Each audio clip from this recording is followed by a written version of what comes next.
ഭരണ സംവിധാനം ദൈനംദിന ഭരണത്തിൽ ഇടപെടുന്ന നിലപാട് CPIM ഒരിക്കലും എടുക്കാറില്ല. ഞങ്ങൾ സ്വീകരിക്കുന്നില്ല. നയപരമായ തീരുമാനം എടുക്കുക, തീരുമാനത്തെ അടിസ്ഥാനപ്പെടുത്തിയിട്ട് ഗവൺമെൻറ് മുന്നോട്ടേക്ക് പോവുക എന്നുള്ളതാണ് കാണുന്നത്. ഇന്നിപ്പോൾ രാജീവ് ചന്ദ്രശേഖരൻ പറഞ്ഞിട്ടുണ്ട്, കോൺഗ്രസും CPIM ഒരുപോലെ അഴിമതിക്കാരാണ്. ഞാൻ വെല്ലുവിളിക്കുകയാണ്, പറയട്ടെ അഴിമതി. തികച്ചും തെറ്റായ നിലപാടാണ് രാജീവ് ചന്ദ്രശേഖരൻ എന്ന BJPയുടെ സംസ്ഥാന പ്രസിഡന്റ് എടുത്ത സമീപനം. CPIM-നെയും കോൺഗ്രസിനെയും ഒരുപോലെ രണ്ടും അഴിമതിക്കാരാണ് എന്ന് പറയുമ്പോൾ അഴിമതി എന്താണെന്ന് പറയട്ടെ.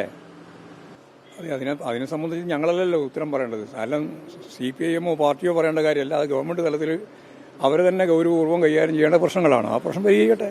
നമുക്കതിൻ്റെ അകത്തുനിന്ന് ഇടപെടേണ്ട യാതൊരു കാര്യമില്ല. ഭരണ സംവിധാനം ദൈനംദിന ഭരണത്തിൽ ഇടപെടുന്ന നിലപാട് CPIM ഒരിക്കലും എടുക്കാറില്ല. ഞങ്ങൾ സ്വീകരിക്കുന്നില്ല. നയപരമായ തീരുമാനം എടുക്കുക, തീരുമാനത്തെ അടിസ്ഥാനപ്പെടുത്തിയിട്ട് ഗവൺമെൻറ് മുന്നോട്ടേക്ക് പോവുക എന്നുള്ളതാണ് കാണുന്നത്. ഇന്നിപ്പോൾ രാജീവ് ചന്ദ്രശേഖരൻ പറഞ്ഞിട്ടുണ്ട്, കോൺഗ്രസും CPIM ഒരുപോലെ അഴിമതിക്കാരാണ്. ഞാൻ വെല്ലുവിളിക്കുകയാണ്, പറയട്ടെ അഴിമതി. വെറുതെ ഇങ്ങനെ പറഞ്ഞാൽ പോരല്ലോ.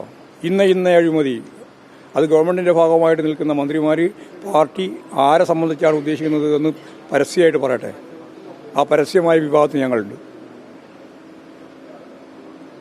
തോന്നിയാസം പോലെ എന്തെങ്കിലും വിളിച്ച് പറയല്ല വേണ്ടേ. വസ്തുത വേണം. ഒരു പാർട്ടിയുടെ സംസ്ഥാന പ്രസിഡന്റൊക്കെ പറയുമ്പോൾ വസ്തുതാപരമായിട്ടായിരിക്കണം. ആരോപണം ഉന്നയിക്കാനുള്ള വേദിയായിട്ടല്ല അത് ഉപയോഗിക്കേണ്ടത്. തികച്ചും തെറ്റായ നിലപാടാണ് രാജീവ് ചന്ദ്രശേഖരൻ എന്ന BJPയുടെ സംസ്ഥാന പ്രസിഡന്റ് എടുത്ത സമീപനം. വെറുതെ പ്രാസ ഒപ്പിച്ച് പറയുകയാണ്. അപ്പോൾ ഞാനതിനെ ശക്തിയായ രീതിയിൽ തന്നെ ഞങ്ങളതിനെ എതിർക്കുകയാണ്. കോൺഗ്രസിനെ സംബന്ധിച്ച് പറയുമ്പോൾ കോൺഗ്രസിൻ്റെ അഴിമതി എന്താണെന്ന് പറയണം. CPIM-നെ പറ്റി പറയുമ്പോൾ CPIM-ൻ്റെ അഴിമതി എന്താണെന്ന് പറയണം. അത് രണ്ടും പറയാതെ വെറുതെ ഇങ്ങനെ ഒരു വായുവിൽ പ്രസംഗിച്ച് അവസാനിപ്പിക്കുന്ന നില സ്വീകരിക്കാൻ പറ്റില്ല. തെറ്റായ നിലപാട് സ്വീകരിക്കാൻ പറ്റില്ല.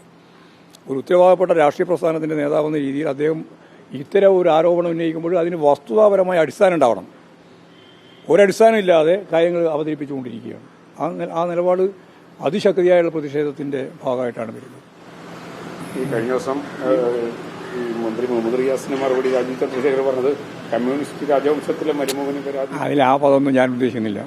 അമ്മാതിരി പ്രയോഗത്തിൻ്റെ അടിസ്ഥാനപ്പെടുത്തിയിട്ടൊന്നും മറുപടിയൊന്നും പറയാൻ ഞാൻ ഉദ്ദേശിക്കുന്നില്ല. അത് ഞാൻ ആ രീതിയിൽ ഏതെങ്കിലും തോന്നിയാസം പറയുന്നതിനൊന്നും മറുപടി പറയേണ്ട യാതൊരു കാര്യവും ഞങ്ങൾക്കില്ല. പക്ഷേ രാഷ്ട്രീയ പാർട്ടി എന്ന രീതിയിൽ പറയുമ്പോൾ CPIM-നെയും കോൺഗ്രസിനെയും ഒരുപോലെ രണ്ടും അഴിമതിക്കാരാണ് എന്ന് പറയുമ്പോൾ അഴിമതി എന്താണെന്ന് പറയട്ടെ.